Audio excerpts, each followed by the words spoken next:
a nombre de la Universidad Centro Panamericano de Estudios Superiores, les damos una cordial bienvenida a este primer ciclo de webinars gratuitos del año 2023 y en este segundo día de actividades, donde nos estará acompañando desde la Ciudad de México el doctor Mario Ramírez Chávez con el tema La hechura de políticas públicas de derechos humanos. Entonces, le voy a pedir al doctor Mario Ramírez que nos dé un primer saludo, también para garantizar que ustedes como audiencia lo escuchan de forma correcta. Doctor, bienvenido a esta su casa UNICEPES. Gracias, maestro Adrián. Buenos días a todo el equipo de UNICEPES y a todas las personas que nos escuchan en este primer webinar de 2023. Un gusto compartir estos minutos para hablar justo sobre políticas públicas y derechos humanos. Muchas gracias, doctor. También pues saludar a toda la audiencia que nos sigue desde distintas partes, tanto de México como desde otras latitudes de América Latina. Ojalá en lo que continúan conectándose nuestros asistentes, pues puedan decirnos desde dónde nos acompañan, desde qué institución quizá colaboran, ¿no? O ya vemos que nos saludan desde Morelia, doctor Luis Mauricio Calderón, un saludo. En Guadalajara, en Argentina, desde Chile. Entonces, bueno, pues un gusto saludar a todas y a todos el día de hoy en este primer ciclo de webinars gratuitos que UNICEPES pone a disposición de todas y todos ustedes con la finalidad de hacer una divulgación científica, una divulgación del conocimiento, distintas experiencias desde diferentes latitudes, sobre todo de América Latina y el Caribe, distintos trabajos de investigación. El día de ayer comenzamos con una webinar sobre etnoeducación desde Colombia y bueno, a lo largo de esta semana seguiremos teniendo varios webinars. El día de mañana tendremos doble sesión al mediodía y por la tarde y concluiremos el día viernes. Entonces es un gusto saludar a todas y a todos desde las distintas ciudades, desde los distintos países. Buenas tardes, buenos días, según la hora, el uso horario donde se encuentren toda nuestra audiencia. Entonces, en unos minutos estaremos dando inicio a este webinar. También en unos momentos estaremos a través de nuestras redes sociales, en la página de Facebook, transmitiendo este webinar en vivo.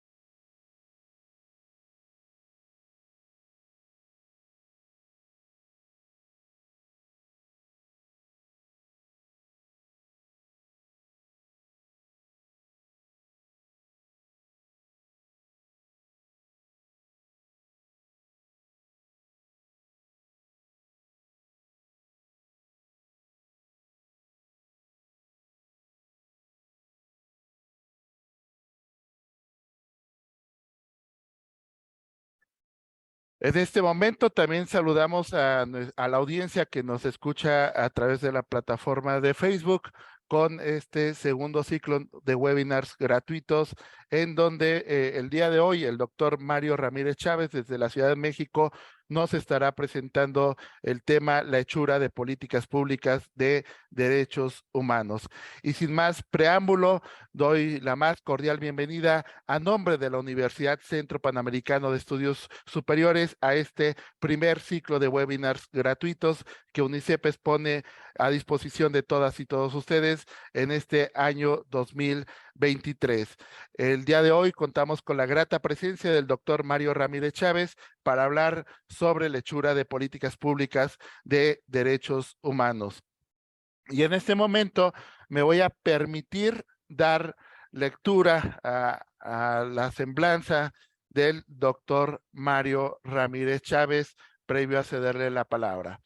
Él es licenciado en Ciencias Políticas y Administración Pública, maestro en Gobierno y Asuntos Públicos y doctor en Ciencias Políticas y Sociales por el programa de posgrado en Ciencias Políticas y Sociales de la UNAM. Desde el año 2007 es miembro del Seminario Permanente de Estudios Prospectivos del Centro de Estudios Políticos de la Facultad de Ciencias Políticas y Sociales de la UNAM.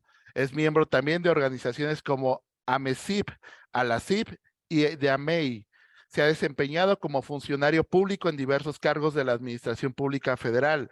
Ha sido profesor en diversas universidades dentro de las carreras de Relaciones Internacionales y de Ciencias Políticas y Administración Pública.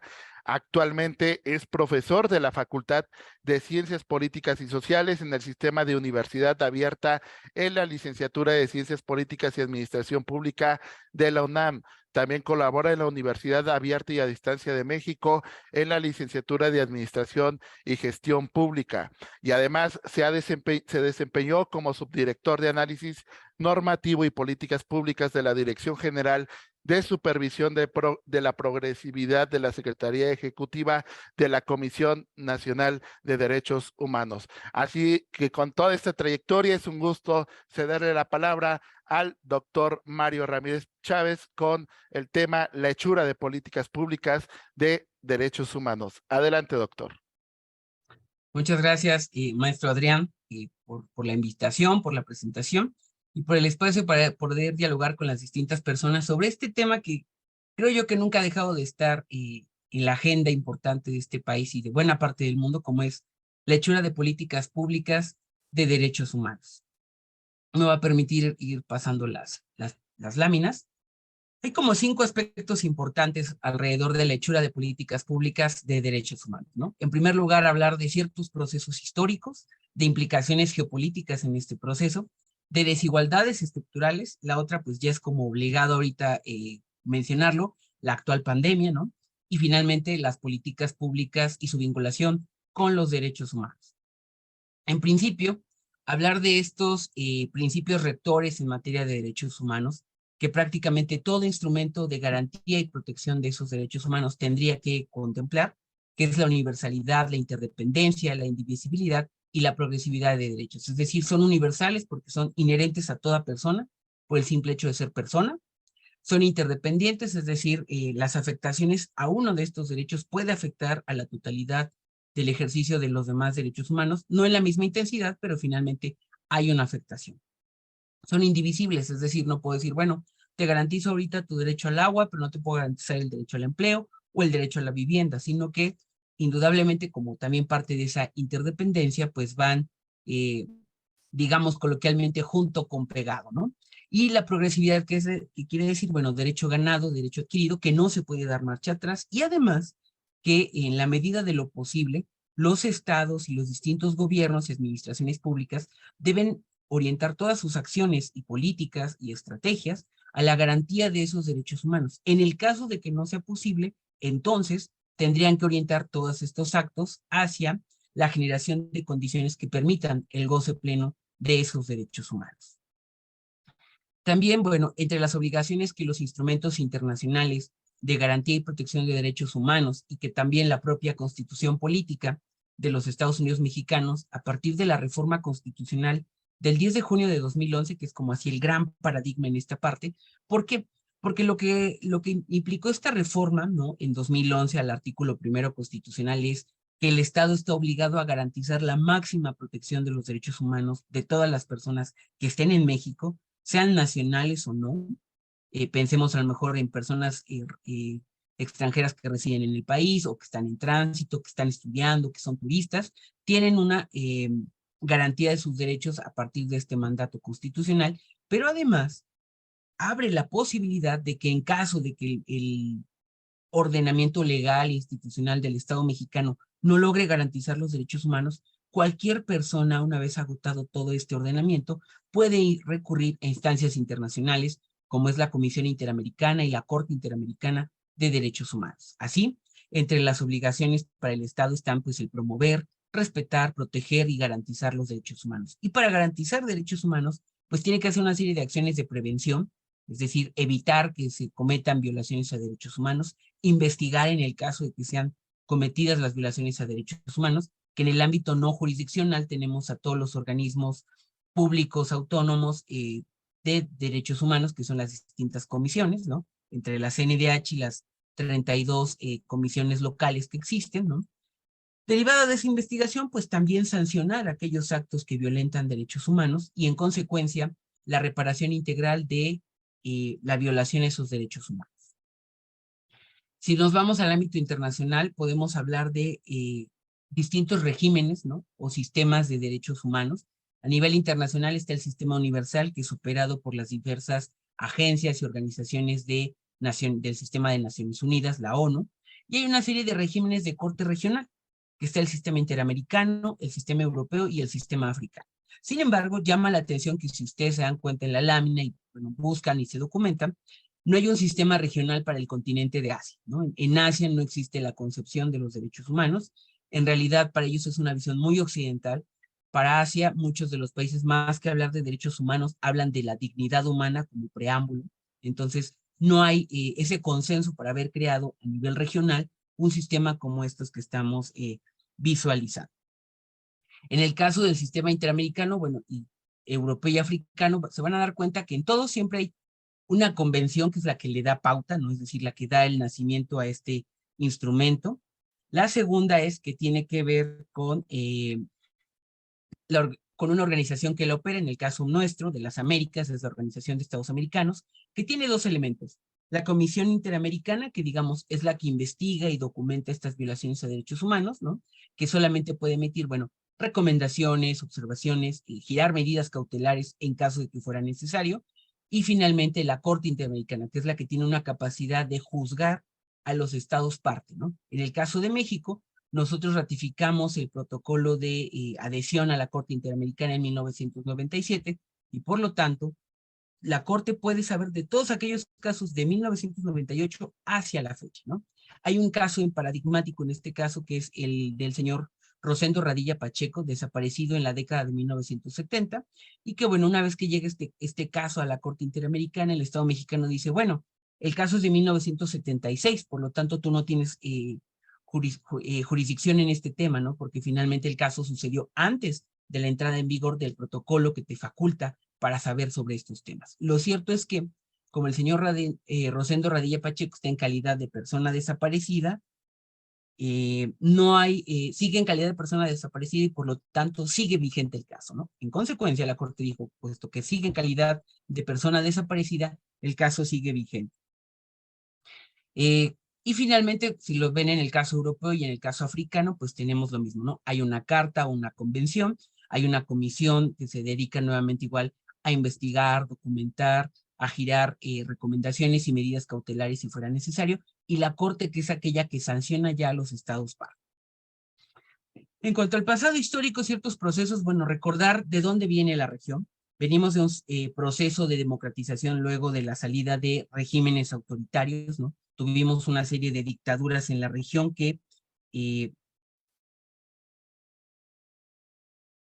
denme un minuto, perdón.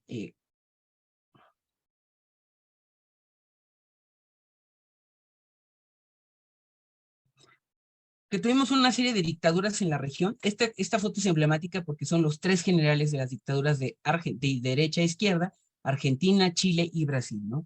Una de las cruentas dictaduras más terribles que vivió la región, que dejó decenas de miles de personas desaparecidas, torturadas y exiliadas en ese momento, y que durante ese proceso, bueno, tenemos, por ejemplo, a las madres y hoy abuelas también de la Plaza de Mayo, que cuestionaron a la dictadura militar la desaparición de personas en Argentina, las protestas también en Brasil por el retorno a la democracia a mediados de 1980, y en el caso chileno, que vía un referéndum democrático, ¿no? Votan por el fin de la dictadura y el retorno a la democracia.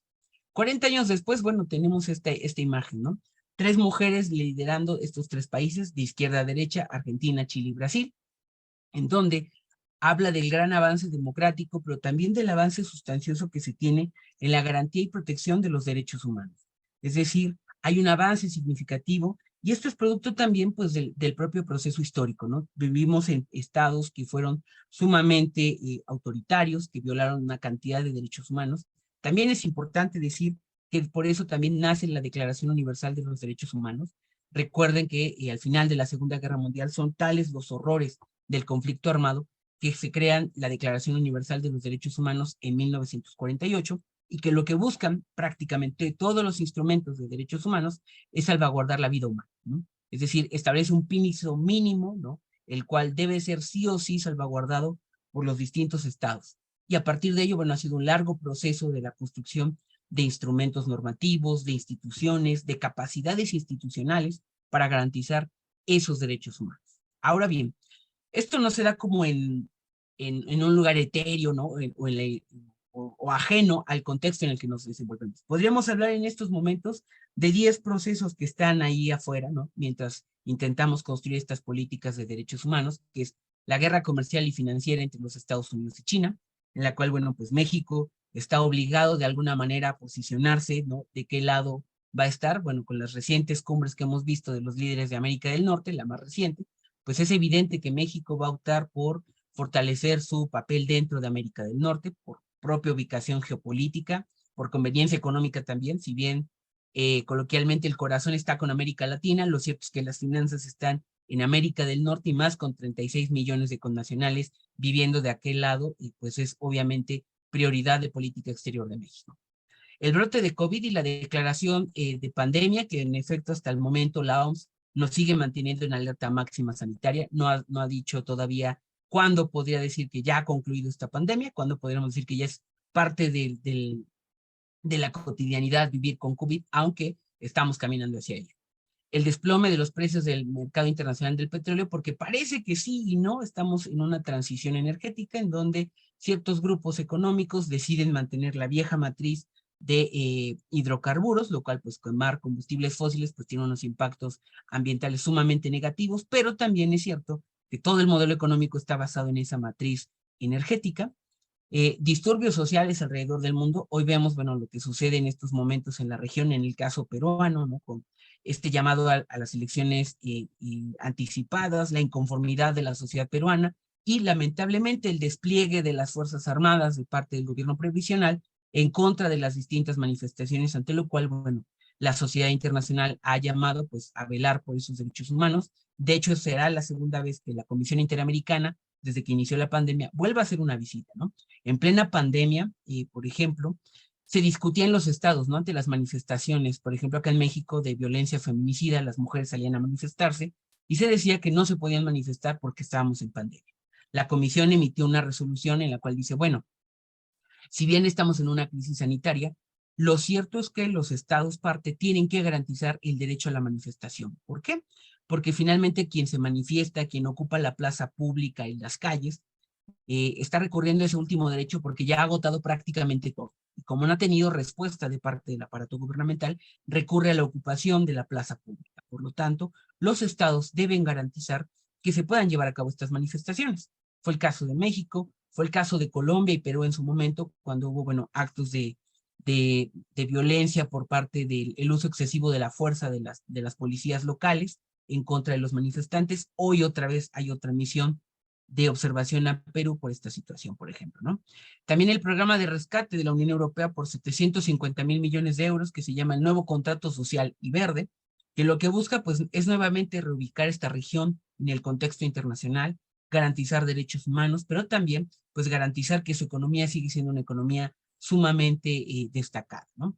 Los datos internacionales que tenemos en estos momentos señalan que hoy la Unión Europea sigue creciendo más que China o los propios Estados Unidos.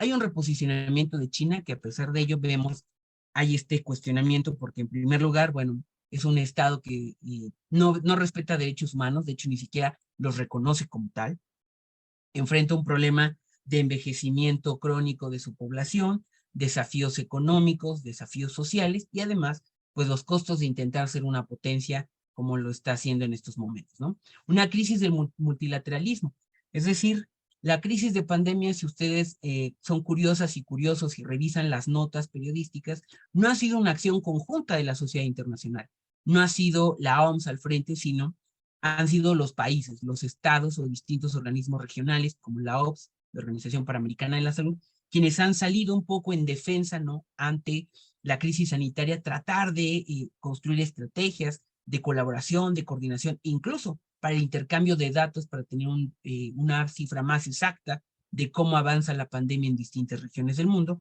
evidencia esa crisis del multilateralismo. También hay una aceleración en la transición del Atlántico Norte, ¿no?, hacia el Asia-Pacífico, como el gran espacio de deliberación y de toma de decisiones económicas, políticas, sociales, geopolíticas, ¿no? La guerra de Rusia-Ucrania, que indudablemente está en estos momentos, que continúa, vamos a casi un año de iniciado el conflicto armado, que en realidad lo correcto sería decir la invasión, no es una guerra, es más bien una invasión de Rusia a Ucrania, pero bueno, en el contexto ya la asumimos como esa guerra en esa confrontación. Y finalmente el cisne verde. ¿Qué es el cisne verde? Bueno, las amenazas del cambio climático, ¿no? Aunque hay negacionistas del cambio climático, lo cierto es que ya está ahí, sus efectos son sumamente dispares y está generando incluso refugiados o migraciones ambientales, es decir, producto de la crisis ambiental, vamos a ver miles de personas desplazadas y eso pues nuevamente ejerce una presión para la garantía de esos derechos humanos que en el caso de América Latina, bueno, tenemos una grave crisis humanitaria, ¿no? Por violaciones de derechos humanos, la cantidad de personas que salen al exilio de Venezuela o de Nicaragua, de Colombia, ¿no? Y que están cruzando la región a pie, que son víctimas o objetos de discriminación y malos tratos por distintas autoridades policíacas en los distintos estados. La otra es hablar de esas desigualdades, ¿no? Esas desigualdades que, bueno, estas fotos que les muestro, que les comparto, son de la Ciudad de México y su zona metropolitana, ¿no?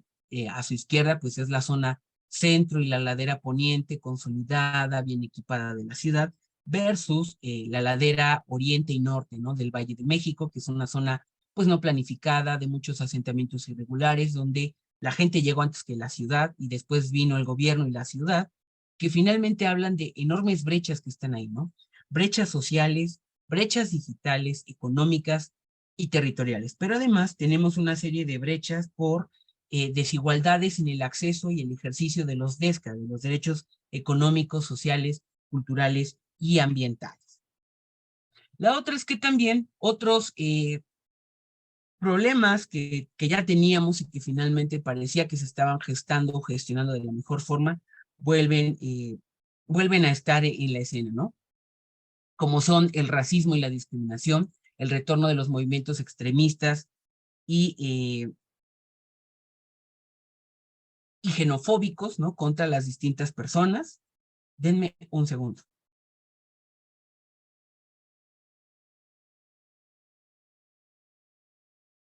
Sí, listo, ya, una disculpa. Xenofóbicos que finalmente pues incitan este discurso al odio y a la violencia que ha desembocado en el retorno de gobiernos sumamente nacionalistas y agresivos de derecha extrema en distintas partes del mundo, que han endurecido sus políticas migratorias, que han cerrado fronteras y que han hecho una serie de prácticas de violación a los derechos humanos. Pero también está la otra crisis, la del incremento de la violencia social, familiar y de género. Tan solo en la pandemia en México, el 911 recibió más de 1000% un incremento de llamadas de emergencia relacionadas con la violencia intrafamiliar.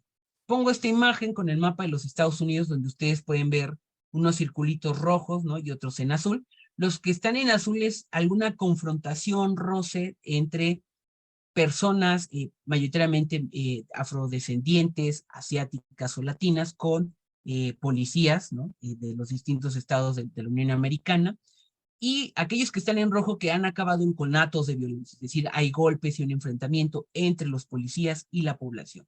Lo que vemos pues es una grave crisis en plena pandemia y que no ha terminado, que inclusive ha empeorado, y eso también va de la mano con el deterioro de la salud mental de las personas, ¿no? La pandemia afectó muchísimo esa parte. La otra es estas desigualdades que, insisto yo, existían antes de la pandemia, ya estaban ahí, y que la pandemia únicamente lo que ha evidenciado, demostrado es, pues mostrarnos una realidad muy cruda, como es esta, por ejemplo, que la fortuna de los 73 mil millonarios, es decir, 73 personas cuya fortuna es de más de $1,000 millones en América Latina, obtuvieron un incremento de 48,200 millones de dólares desde que comenzó la pandemia en marzo del 2020 hasta octubre del 2020. Es decir, mientras 10 millones de personas, por lo menos en México, le agregamos otras 20 alrededor de la región, dejaron de percibir un ingreso durante las estrategias de confinamiento, estas personas siguieron incrementando su fortuna y su riqueza en detrimento de ello, ¿no? Otro dato durísimo es el que da la Organización Internacional del Trabajo, en donde dice que más de 2.000 millones de personas trabajadoras carecen de seguridad social en el mundo y que de esas 2.000 millones, 1.000 millones pararon de trabajar durante los confinamientos de la pandemia. Es decir, una cruda desigualdad que refleja que esos efectos negativos todavía se siguen distribuyendo aún de manera más desigual, lo cual pues, reafirma las enormes diferencias de ingresos, de recursos y de capacidades de los distintos estratos sociales de las poblaciones, ¿no? La foto de su derecha es un asentamiento irregular en Sao Paulo, ¿no? Es una favela, y como se darán cuenta, bueno, el enorme hacinamiento que hay, que prácticamente las áreas verdes han desaparecido en su totalidad. La otra, bueno, la pandemia, ¿no? La pandemia como efecto en la cual, bueno, ya es una pandemia, digo yo, que era anunciada, ¿no? Es decir, quienes nos dedicamos a la prospectiva, ¿no? Que es la construcción de escenarios y la visión de largo plazo, veníamos mapeando distintas débiles señales. Se sabía que la pandemia era inevitable, que venía. ¿Por qué? Porque hace más de un siglo que no había una pandemia, por el deterioro medioambiental, porque si recordarán por ahí de los años 2006 a 2009, en México se dejó de vender, por ejemplo, antibióticos sin recetas, ¿no? Porque la gente se automedica y eso ha generado que ciertas bacterias, por ejemplo, sean más resistentes, ¿no? Y por lo tanto, algunas enfermedades que ya habíamos declarado como desaparecidas o controladas volvieron a brotar con mayor fuerza. Y también es justamente esto, ¿no? La hiperconectividad del planeta. Si se dan cuenta de estos datos, ¿no? En 2018 estamos hablando de casi el 62% de la población mundial se movió en avión por lo menos alguna vez, es decir, más de la mitad de esa población, que en el 2018 hubo más vuelos que en todo el siglo pasado previo, es decir, hay una hiperconectividad, ¿no? Que se refleja justamente en esto, ¿no? Ahora, si ustedes lo comparan, por ejemplo, con los países con más casos también, ¿no? Vean las regiones que están más conectadas con mayor tráfico aéreo, ¿no? Es Europa, América del Norte, es la India, es el sureste de Asia, mientras que África, que es una de las regiones menos golpeadas por la pandemia, pues es de las que tiene menor conectividad algunas regiones como es África y Sudáfrica y el caso de Egipto, ¿no? Habla justamente también de eso, la hiperconectividad en la globalización que finalmente nos hace más interdependientes. Pero ahora, ya que les he dado este panorama, vamos justo al tema central. ¿Cómo se vinculan las políticas públicas y los derechos humanos? ¿Cómo podríamos, desde las políticas públicas, garantizar derechos humanos? Y hay, digo yo, dos grandes baterías, ¿no? Políticas de derechos humanos y políticas con enfoque de derechos humanos.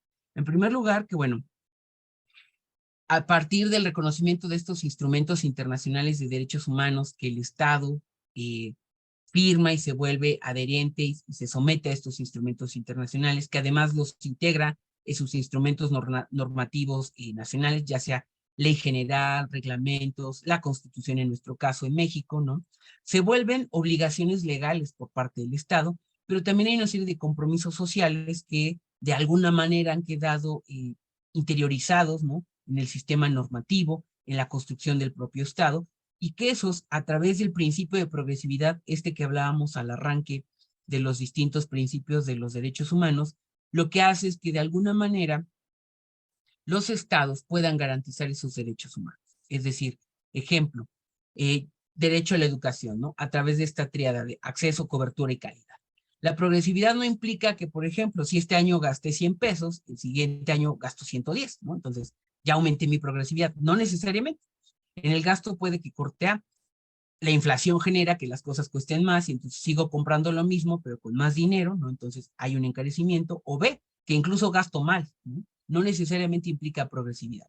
Ahora, no confundir progresividad con incrementalismo, por ejemplo, ¿no? El incrementalismo diría, bueno, yo voy a garantizar el derecho a la educación. Igual y me voy a tardar 100 años, pero en 100 años yo voy a garantizar que todas las personas puedan acceder a la educación.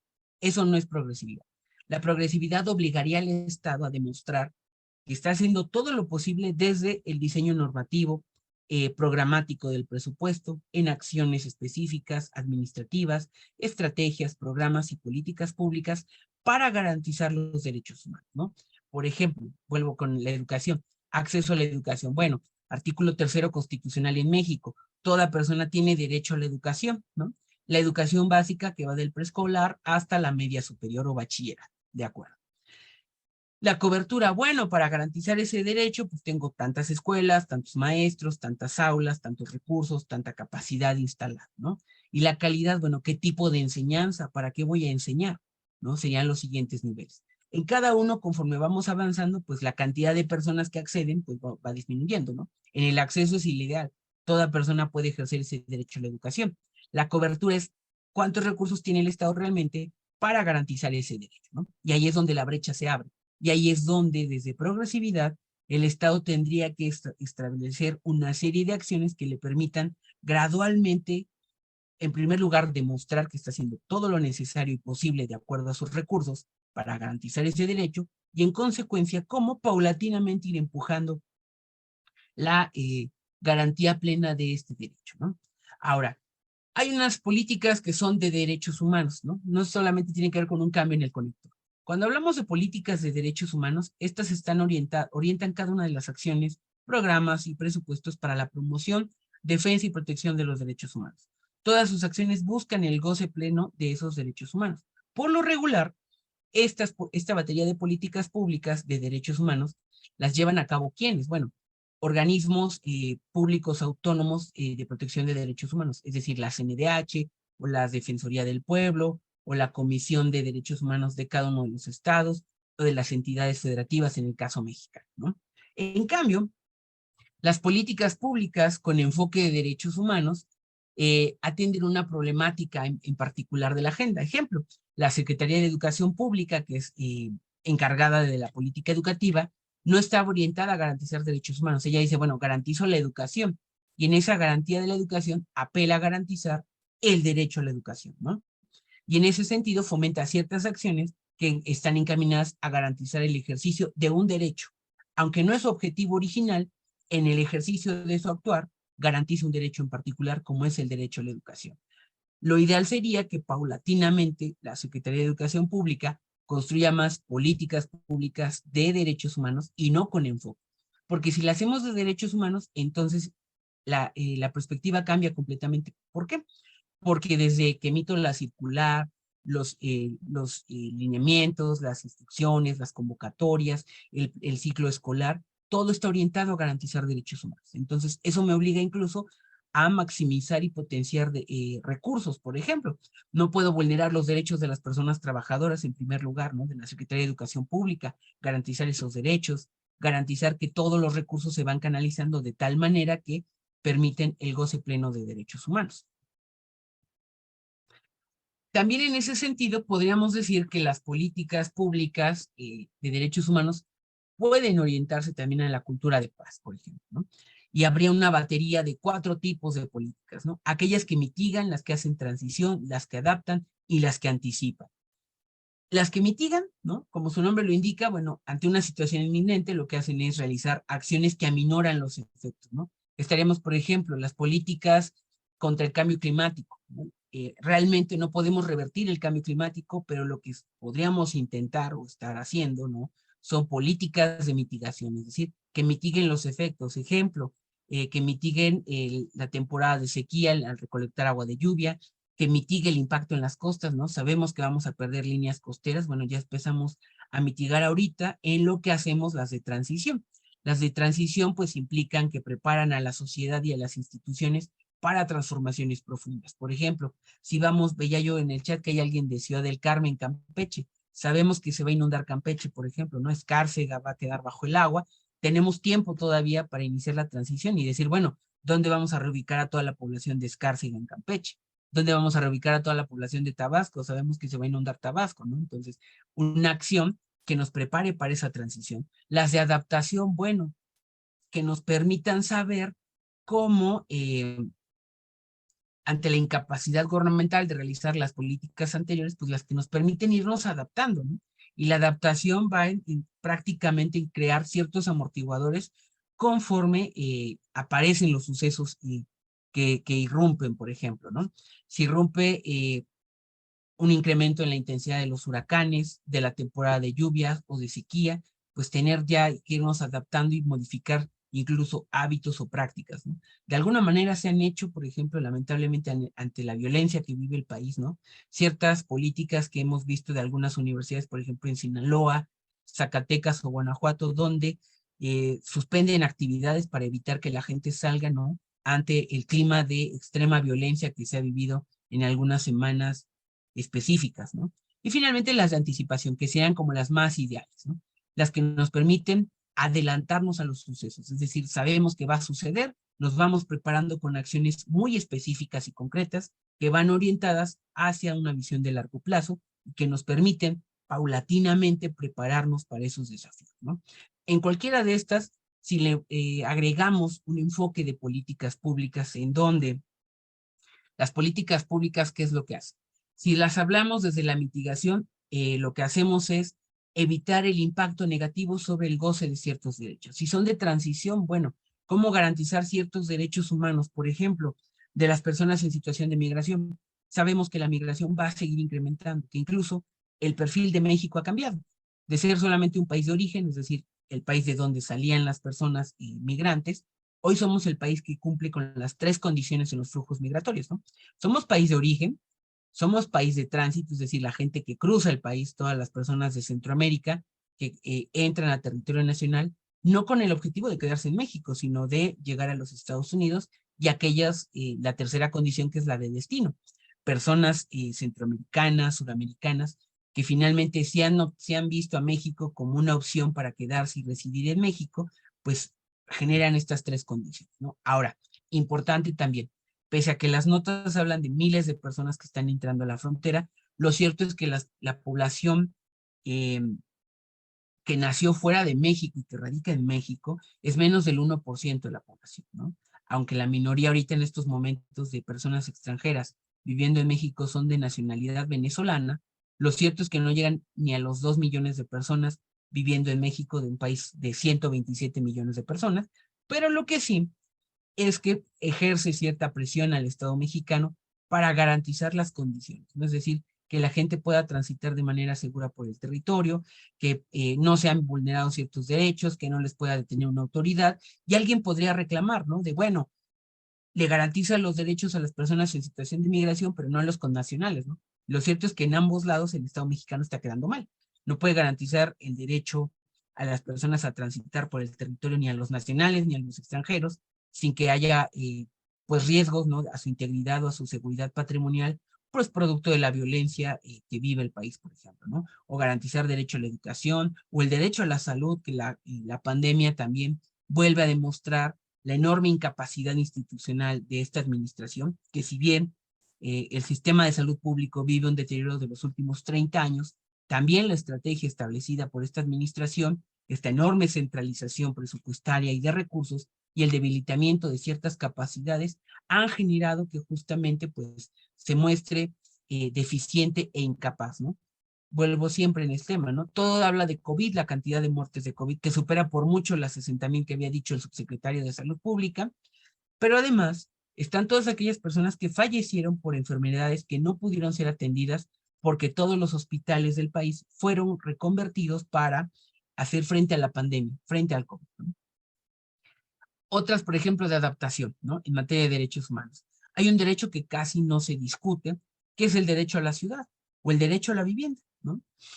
En un país que ha dejado de ser mayoritariamente rural, como muchos países de América Latina, ¿no? En menos de un siglo, México pasó de ser un país rural a ser un país preeminentemente urbano, ¿no? Más del 60% de la población vive en 63 zonas metropolitanas, que juntas, el territorio que ocupan no representa ni el 20% del territorio nacional, ¿no? Pero en estas ciudades se gesta el 85% de toda la riqueza del país. Bueno, tendríamos que mejorar nuestras políticas urbanas, ¿no? Adaptar las ciudades. ¿A qué? Pues a que sean más vivibles, que la gente no dedique tanto tiempo a trasladarse, por ejemplo, ¿no? Que haya agua en las viviendas, que haya condiciones que permitan espacios públicos abiertos, ¿no? Que permitan hacer vivibles las ciudades, ¿no? Eso sería la adaptación. Y después de la pandemia, que insisto, reflejó que la gente vive, bueno, pues hacinada, es decir, muchas personas en poco espacio, que el hogar, la vivienda, ¿no? Se convirtió en una sala de usos múltiples, ¿no? Lo mismo era escuela, que era oficina, que era lugar de cobranzas, lugar de trabajo, lugar para vivir, para dormir, y que por lo tanto, pues vivió las mayores presiones durante la pandemia, y que a pesar de ello, bueno, no sabemos realmente cuáles son las condiciones después de esta pandemia, qué tan desgastada está la vivienda como ese espacio, ¿no? El hogar también en ese sentido, ¿no? Vamos a ver lo que dice la ENDIRE, la Encuesta Nacional sobre las dinámicas de los hogares, porque es un hecho que se ha aumentado la violencia, ¿no?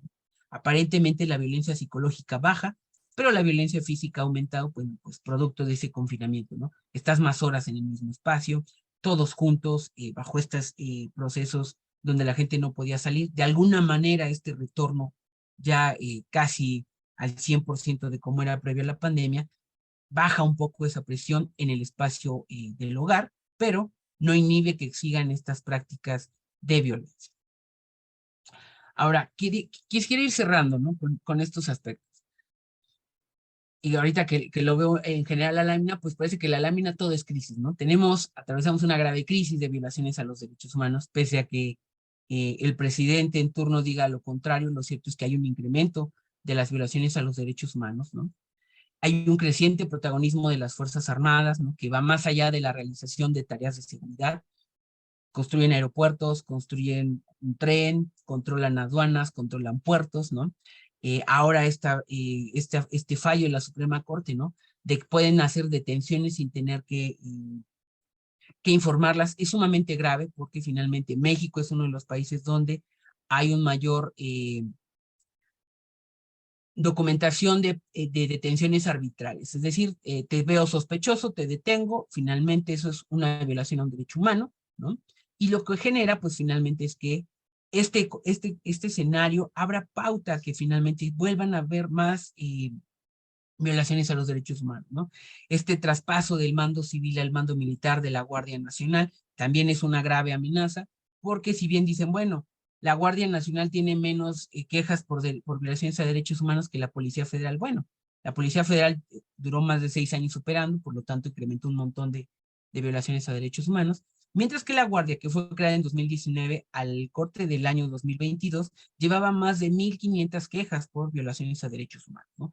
De todo tipo, ¿no? Incluidas tortura sexual, detención arbitraria, uso excesivo de la fuerza. Por lo tanto, lo que nos demuestra es que en realidad estos elementos no están capacitados para fungir tareas de seguridad en un contexto ciudadano, ¿no? Recordemos que las Fuerzas Armadas son formadas para un contexto de guerra, ¿no? Y en un contexto de guerra no hay pues de alguna manera, ¿no?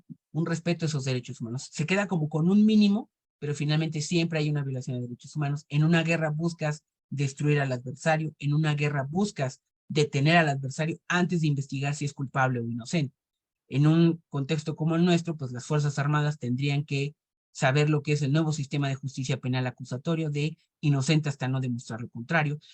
Tendrían que tener tácticas de cómo detener a las personas, ¿no? Sin ejercer el uso excesivo de la fuerza, sin violar derechos humanos, sin extralimitarse en sus facultades, ¿no? Y eso en realidad no está sucediendo por lo que estamos viendo en las violaciones que se están documentando, ¿no? La otra es que tenemos una crisis de personas desaparecidas, ¿no? En el caso de Argentina, les hablaba de la dictadura militar, ¿no? Seguramente los conocen, y si no, los pueden también buscar a través de internet, estos famosos vuelos de la muerte, ¿no? De cómo la dictadura militar argentina desaparecía personas, ¿no? Los dormían con formol y los aventaban al Mar de la Plata, y que, bueno, la cifra ronda en 40,000 personas desaparecidas en la Argentina. Bueno, nosotros aún en un contexto democrático, ¿no? Con un régimen que aparentemente garantiza derechos humanos, sumamos más de 102,000 personas desaparecidas en el territorio nacional. A ello, habría que agregar una crisis forense, ¿no? Derivado de la cantidad de asesinatos que se mezclan en este gran paraguas que es violencia del crimen organizado, pues hay toda serie de actos que pueden meterse en ese gran paraguas. Tenemos 52,000 cuerpos sin identificar en los distintos servicios forenses del país, ¿no? Es una crisis gravísima, escandalosa, porque capaz que esos 52,000 son parte de los 102,000 que estamos buscando, nos faltaría buscar 50,000 todavía. Y en medio de eso también está la crisis de violencia feminicida, ¿no? De los 12 feminicidios diarios que ocurren en la región, 9 ocurren solamente en México, ¿no? Entonces es una cifra dramática, crítica, porque más allá de lo que además representan vidas, familias destrozadas por estos delitos, lo que refleja es una enorme crisis de violencia estructural y una incapacidad del Estado para enfrentar estos problemas. Lo cierto es que tenemos por lo menos un marco normativo, ¿no? Tenemos una idea de que podemos hacer ciertas políticas, pero si no dejamos de construir políticas públicas que implica, en primer lugar, que sea pública, ¿por qué? Porque otras actrices o actores que no forman parte del gobierno participan o en todo el ciclo completo o en alguna de las etapas, que es diseño, ¿no? Implementación, evaluación, monitoreo y seguimiento de la política pública. Necesitamos que otros ojos, otras personas y otras manos participen. ¿Por qué? Porque hay quien a lo mejor es experto en la problemática porque la vive, ¿no? Por ejemplo, las madres buscadoras de este país, ¿no? Que se la viven buscando a sus seres amados y que siguen encontrando cuerpos y fosas clandestinas que no son de sus seres amados, dicen, bueno, yo te estoy enseñando, estoy haciendo lo que tú tendrías que hacer como Estado. Si ya lo hacen ellas, bueno, ¿por qué no capacitar? ¿Por qué no apoyarles para poderlo hacer, ¿no? Comprender que la política pública implica también la construcción de corresponsabilidades, ¿no? Entre el gobierno y la administración, entre el gobierno y la ciudadanía. Y bueno, aquí la foto que les ponía acá, ya con esto termino, porque Sergio ha levantado la mano, es este Río Bravo, ¿no? Que es el famoso campo de exterminio en la Bartolina, ¿no? En un país democrático que tiene unos robustos instrumentos de derechos humanos, existen campos de exterminio que tiene reconocidos el propio Estado y en donde en mayo del año pasado las madres buscadoras pidieron una tregua al crimen organizado para poder entrar a este espacio y buscar si hay restos de sus personas amadas, ¿no? Mientras que el Estado simplemente se negó en cierto momento a acompañarles en esta grave situación, ¿no? Yo insisto que en el mediano plazo quizás, ¿no? Las madres buscadoras en México serán pues lo que las madres de la Plaza de Mayo para la Argentina, ¿no? Porque finalmente están haciendo aquello que el Estado no hizo, están acompañando a las madres y familias de más personas que se siguen sumando a las búsquedas porque tienen a alguien desaparecido en este país, porque siguen señalándole al Estado lo que se está haciendo bien, lo que se está haciendo mal, dónde se requiere su actuación, y finalmente porque dentro de su dolor, ¿no? Hay todo un proceso de resiliencia, ¿no? El dolor lo han vuelto un motor para finalmente salir de la victimización, a ser partícipes de este proceso de búsqueda de las personas desaparecidas en México. Muchas gracias. Muchas gracias, doctor Mario Ramírez, por esta participación, este panorama tan amplio que nos ofrece sobre las políticas públicas de derechos humanos y un panorama general hoy de diversas crisis en el mundo y especialmente pues de nuestra región en América Latina, ya que hoy pues nos acompañan de distintos países de esta región continental. Entonces, iniciamos este parte del diálogo con nuestros asistentes. Entonces ya veo por aquí una mano levantada y alguna participación dentro del chat. Así que primero le cedo la palabra a Sergio Alejandro Lara. Adelante. Buenas tardes a todas las personas que están conectadas en este extraordinario evento. Bueno, primeramente felicitar a la Universidad CEPES por la calidad del evento, tanto el de ayer como el de hoy. Caramba, interesantísimos. Por supuesto, una felicitación al doctor Mario Ramírez Chávez, que ha tocado pues fuerzas sensibles y elementos sensibles de lo que son los derechos humanos. Yo tengo algunas preguntas, doctor, algunas preguntas y algunos comentarios. Voy a tratar de ser breve. Estaba yo repasando y no me acordaba que en Bolivia también estuvo una dictadura. No me acordaba de Uruguay, no me acordaba de Paraguay, no me acordaba, aunque sí del personaje, pero no como dictadura, aunque sí lo fue, o ya usted tendrá una mejor opinión, al señor Anastasio Somoza, que en ese entonces Ortega era, pues estaba del otro lado, ¿no? Y querer quitarse de la dictadura, y ahora ya está dentro de una otra dictadura, a reserva de que usted opine otra cosa también. Por otro lado, ahorita que vi la foto de los argentinos, con todo respeto para de Juan José Cotto, indudablemente me acuerdo del Mundial del 78, que justamente, no sé si Argentina o no sé qué equipo, le metió 6 goles creo que a Perú, que era lo que necesitaba para pasar a la siguiente ronda, y hicieron campeón a los argentinos, con todo respeto, ¿eh? Obviamente, pues los que estaban al frente ahí eran el gorilato de los militares. También hay que recordar las Malvinas. ¿Cuántos jóvenes murieron ahí? Y estos eran militares y podían haber previsto que enfrentarse a un ejército profesional como era el inglés, apoyado por los Estados Unidos, en cuanto a municiones o aviones, de ser una locura. Sin embargo, mandaron a jóvenes a morir en el frío y otros a morir en la metralleta. Una pregunta. ¿Ya existían las favelas en el gorilato brasileño cuando estaba la dictadura brasileña? Esa es la buena pregunta. Y la segunda pregunta va enfocada aquí. Nosotros no nos quedamos atrás, pues tuvimos el 68. Acuérdense, ¿no? La matanza de Tlatelolco. Y coincide mucho con las fechas de algunas dictaduras, ¿eh? A reserva de que ahorita nos ilumine el doctor Mario Ramírez. Mi pregunta era, ¿ya existían las favelas con esa cantidad en Brasil? Y la segunda pregunta, el tipo de medidas que ha tomado este gobierno que está en turno, ¿cómo las catalogaría usted de acuerdo al cuadro que presentó? ¿De mitigación, de transición, de adaptación, de anticipación? A ver, ¿usted qué nos dice? Felicidades, doctor Mario Ramírez.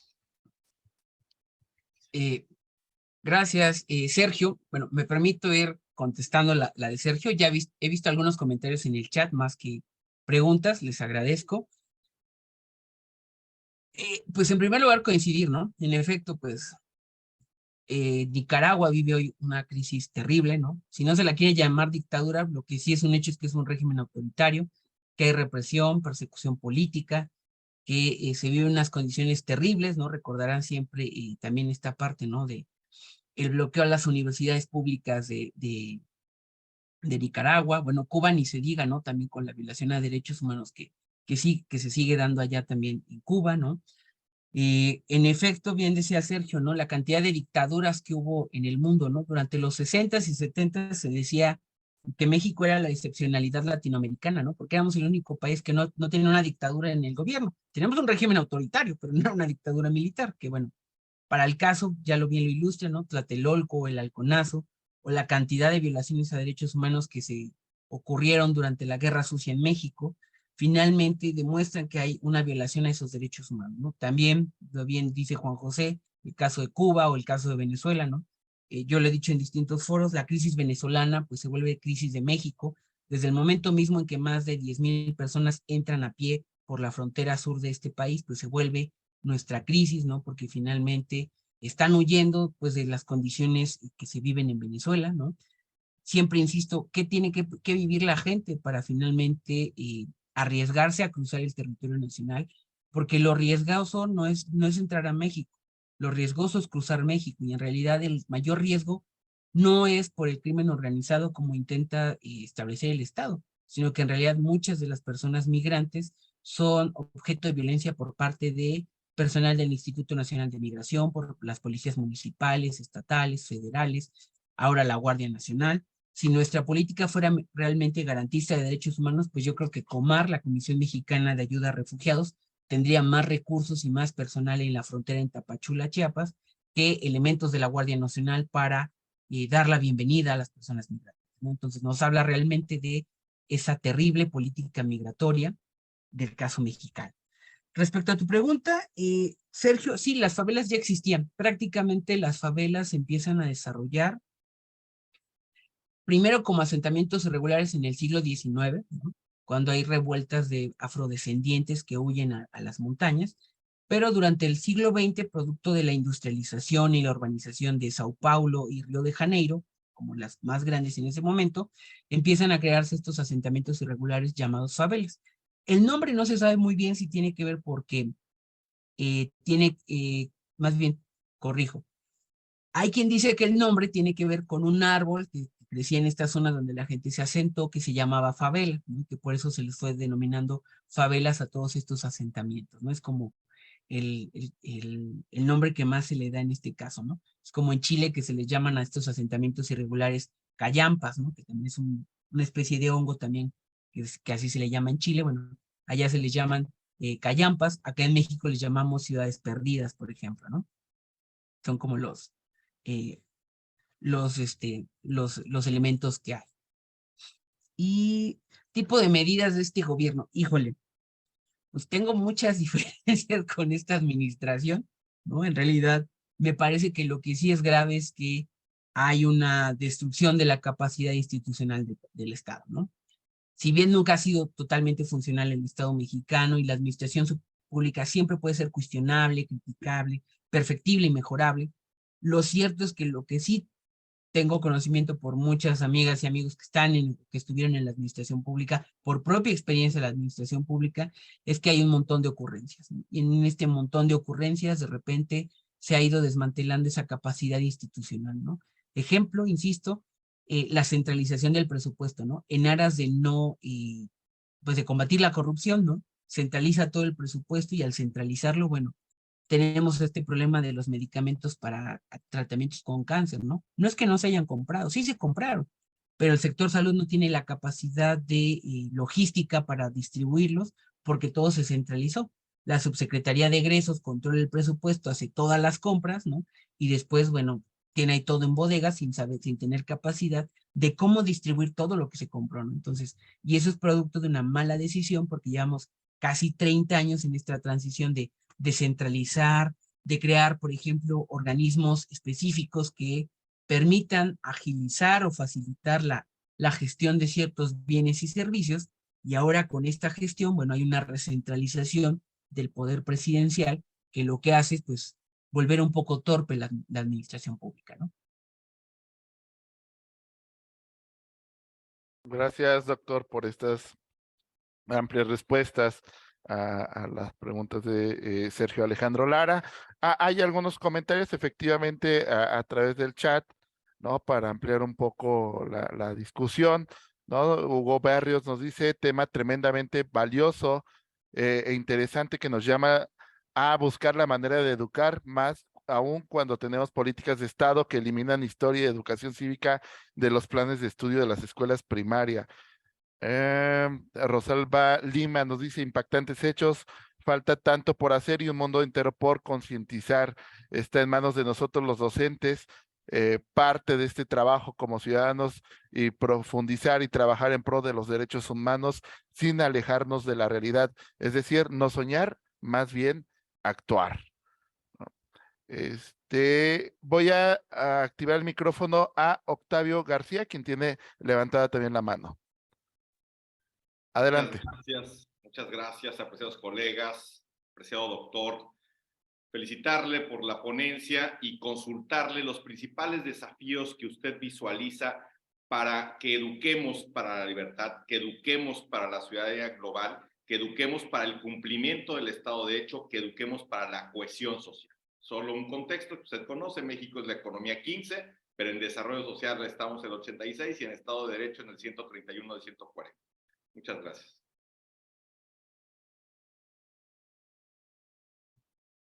Sí, gracias, Octavio. Yo creo que la primera es, necesitamos educar para pensar, ¿no? Esa es como la primera de entrada, ¿no? De repente yo entiendo que la educación formal pues sí requiere como ciertos procesos, ¿no? Pero nos hemos centrado en una educación bancaria, ¿no? Una educación que memoriza fechas, datos, y lo que necesitamos es enseñar a pensar, ¿no? Enseñar a pensar para que finalmente las personas estudiantes se puedan apropiar esos conceptos, ¿no? Bien lo dices tú, cohesión social, desarrollo social, Estado de Derecho, ¿no? Pese a que tenemos muchos ejemplos, ¿no?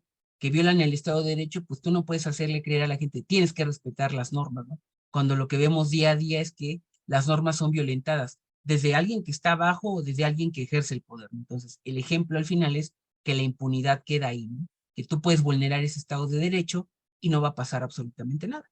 Entonces, creo que tiene que ir más de ese lado, ¿no? De enseñar a pensar, porque si enseñamos a pensar, entonces van a suceder dos cosas importantes, ¿no? La gente se va a cuestionar, la cuestión lleva a la creatividad La creatividad nos puede llevar a crear mejores soluciones a las que tenemos en este momento, y la otra, a apropiarse de esos procesos, ¿no?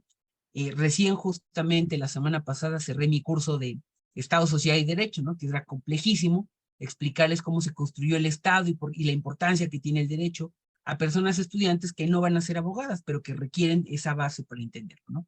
Y ha sido tremendo porque al final del día lo han logrado, ¿no? Al invitarles a pensar que ese ha sido como el eje de mi práctica docente, ¿no? Más allá de los elementos formales, ¿no? Del curso, siempre va este fuerte componente de enseñar a pensar. Y enseñar a pensar, pues lleva su tiempo, ¿no? Porque es formar criterio, es como les digo, prefiero que se lleven más dudas que respuestas del curso, porque esas dudas les van a obligar a seguir documentándose, ¿no? Y la otra, que en materia de derechos humanos, compartiendo lo que decía la colega en el chat también, pues no se trata solamente de hacerlo en el aula, ¿no? Sino que a partir del aula lograr esta coherencia y esta congruencia que se lleve más allá del aula, ¿no? Yo puedo hablar de derechos humanos, puedo usar lenguaje inclusive, ¿no? De todas, todes, con todas las personas, que además el lenguaje español sí tiene palabras neutras, de género neutros, es importante también señalarlo. De nada sirve si yo solamente lo practico en el aula y fuera, ¿no? Pues como afuera impera esta ley de sálvese quien pueda, ¿no? O el más rudo o el más gandalla es el que sobresale, yo no haga nada, ¿no? Al contrario, pues, tratar de siempre llevar es hasta donde sea posible. Claro está que la misma práctica que uno ejerce en el aula, la ejerce en el hogar, la ejerce si es una persona funcionaria pública, o simple y sencillamente si es uno ciudadano o ciudadano y pues va uno al cine, de regreso, al parque o en el trayecto de la casa al trabajo, ¿no? Yo creo que eso es importante también, que eduquemos con el ejemplo, ¿no? Y el ejemplo implica eso. Muchas gracias, doctor, por su respuesta. Hay algunos comentarios que se agregan sobre el tema de las favelas, ¿no? Que son asentamientos en lugares ilegales y marcados por la pobreza sumamente. Y Miguel Ángel Millán nos dice, ojalá pueda comentar el tema de la identidad cultural. Claro, bueno, respecto a la identidad cultural, yo creo que ahí el tema de diversidad, ¿no? Como concepto y como palabra sería el ejemplo, ¿no? Diversidad humana, ¿no? Ya sea por tema justo de identidad cultural, religiosa, de género, sexual. Yo creo que eso es algo fundamental, ¿no? La diversidad nos enriquece justamente, ¿no? Pensemos en un país como México o como muchos países además de América Latina, ¿no? Que somos producto de procesos de colonización, de mestizaje, de mezclas, de idas y venidas de pueblos y personas. Yo creo que eso nos enriquece, ¿no? Que no hay una única forma de ser mexicanas o mexicanos o argentinos o argentinas o de ser latinoamericanos, ¿no? Yo creo que somos un mosaico bastante complejo y diverso, pero que justamente esa diversidad y la identidad cultural lo que nos permite justamente, ¿no? Es enriquecernos, ¿no? Enriquecernos desde cosas tan básicas como, por ejemplo, la comida, ¿no? Hay quien a lo mejor le gusta la comida sudamericana o la comida oriental y pues va de la mano con la cocina mexicana, en algún momento hay fusión, ¿no?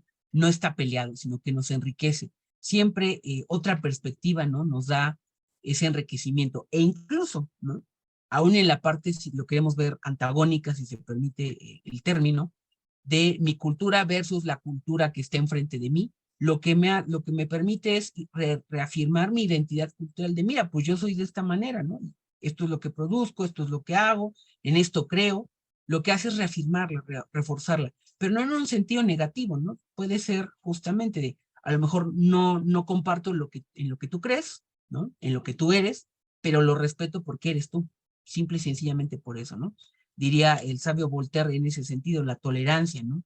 Finalmente, la identidad cultural o la diversidad de identidades culturales se reafirman entre sí, se enriquecen, ¿no? Y si garantizamos la de cualquier persona, garantizamos la identidad cultural de todas las personas. Muchas gracias, doctor. Voy a abrir el micrófono a Sergio Alejandro Lara nuevamente. Adelante. Muchas gracias.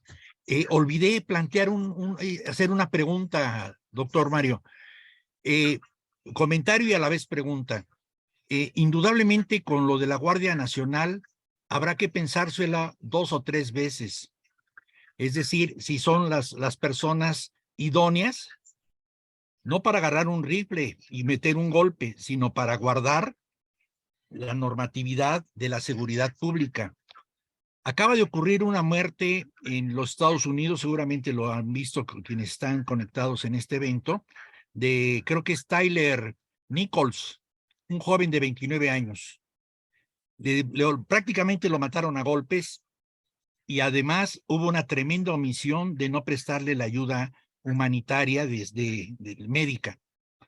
Pero aquí lo que llama poderosamente la atención es que este hombre era gente de color, pero los que lo golpearon fueron 5 igualitos a él en el sentido de color.